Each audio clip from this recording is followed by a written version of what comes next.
Everybody's got a blank page, a story they're writing today, a wall that they're climbing. You can carry the past on your shoulders, or you could start over. I grew up in a Christian home. My mom and stepdad and the rest of my family are Christians, so I knew about God and what He'd done in the past, but by the time I was about 14, I had left my faith. When I left the faith, I guess I stopped listening to the conviction in my heart. Every time I would do something, I would feel, like in myself, like that it was wrong, but I would just kind of like push through it. And I don't know, I had this feeling like if I could push through it, I'd be happy. In June of 2018, Destyn was unexpectedly forced to make a decision. I had started feeling like I needed to cut back on how much pot I was smoking and all the drinking I was doing, but I hadn't really done anything about it. I didn't just like pot, I needed it.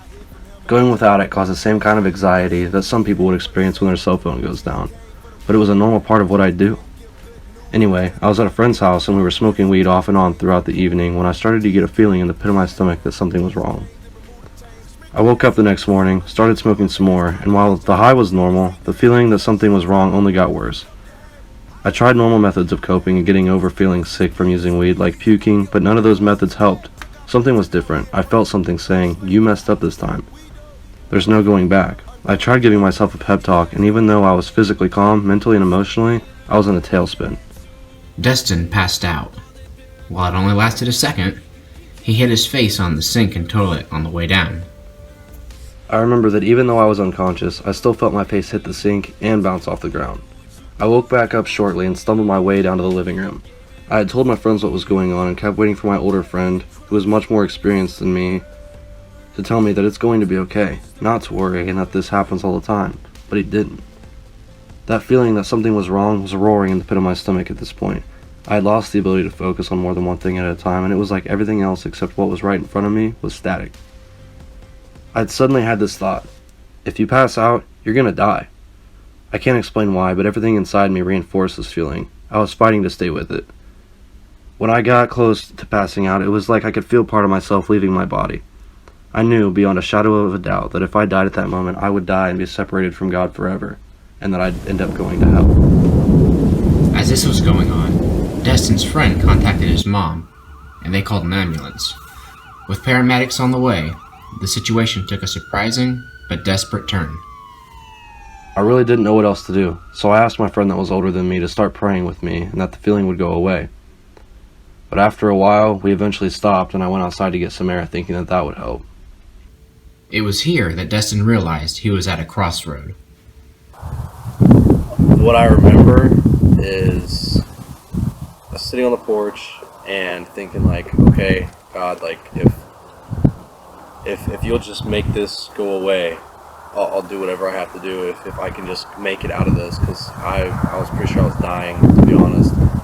And instantly, like as soon as I prayed that, like, and I meant it at the time, it all went away.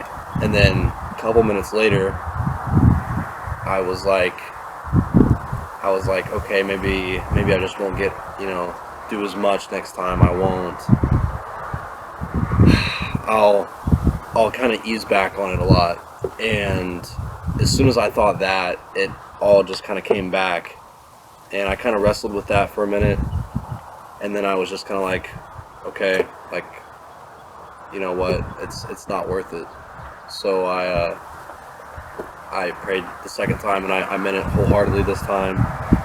It's like something has to change in my life. I remember making that commitment in the ambulance. I was like, that's when it finally like kind of clicked, like, okay, this is going to be a big change. This is something it's not going to be easy. I'm going to have to basically change my entire lifestyle. Miraculously free from addiction, Destyn began evaluating his life, looking at what he needed to change in order to please God and live according to the Bible. After a week, I went to a party with some friends where there was a lot of drinking going on. I had a similar experience in the sense that something was wrong in the pit of my stomach, and I'd promised the Lord again that I'd give up alcohol, and I usually didn't suffer from hangovers, but that next morning, it was the worst. So there was a memorable warning for the future. From that point on, He set me free from drugs and alcohol, and I haven't taken a single drink or puff since.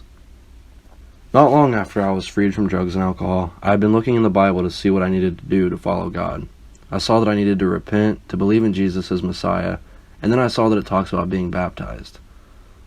Well, right afterwards, I went downstairs to use the bathroom, and there was no one there, which is weird because my house is usually full of people. So, strangely enough, I thought that I had missed the rapture or something. It turned out that my younger brother, sister, and cousin were in a golf cart accident. My sister and cousin were thrown free, but my brother's head was pinned under the golf cart, and a screw was sticking out of the golf cart and had cut into his head. My sister and cousin, younger teenage girls, were able to lift the golf cart off of him, while my little brother was underneath it praying out loud, "God, just help them get this golf cart off of me." Once the situation had kind of died down, and everyone was on their way to the hospital, me, my stepdad, and my older brother all tried to move the golf cart. It really took just about everything we had to roll that thing back onto its wheels. At that moment, I realized that there was no way that those two girls should have been able to get that golf cart off of him. So we went to the hospital, and we got word back from the doctor that the screw miraculously had not punctured Zayden's skull and had just broken the skin. And after the swelling went down, they said that he'd be okay. That was the point where I was like, okay, God, I'm all in. Have your way with me. I ended up being baptized a couple weeks later on August 12, 2018, and I'm in the best place of my life right now, surrendered to God's will for my life. Since then, I have felt God leading me to full-time ministry, and I'm looking forward to seeing where He leads me now. Count the cost, but count it in a way that you're going to understand that you need to make the change. Read your word and understand what it is that He wants. Don't give up, because it's going to take just about everything you have a lot of the time in the beginning, but it definitely gets easier.